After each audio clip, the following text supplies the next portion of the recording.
आदरर कुनि कुनि पिला माने आजिर ए ऑनलाइन शिक्षादान श्रेणी गृह को तुम मानक स्वागत। आज आम षष्ठ श्रेणी इतिहास बहिर चतुर्थ अध्याय पढ़िबा। चतुर्थ अध्याय भारत रे प्रथम नगरीकरण। तो ए अध्याय आमे कृषि प्रणाली विषय रे पढ़िबा।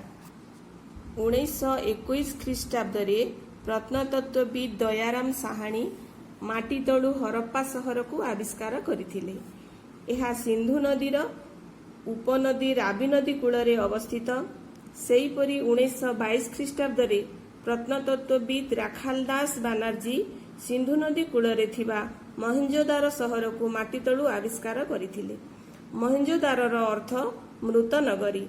हरप्पा ठारू मोहेंजोदारोर दूरता प्राय 350 माइल अटे, किंतु एई दुईटी सहर मध्य रे अनेक सामंजस्य रहिछि। ताहेले आज आमे हरप्पा और मोहेंजोदारो सभ्यतार कृषि कार्य विषय रे पढ़िबा।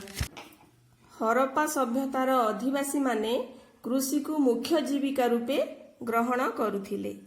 नदी कूल रे उर्वर समतल भूमि कृषि कार्य पई उपयुक्त थिला। सेमाने एक नूतन प्रकार लंगल व्यवहार करी कृषि कार्य करुथिले। एमाने प्रधानतः गहम, जौ और कपा चाष करुथिले। गहम और जौरु अटा प्रस्तुत करी रुटी खाउथिले। एहा व्यतीत फल, माछ, मांस, अंडा खाउथिले।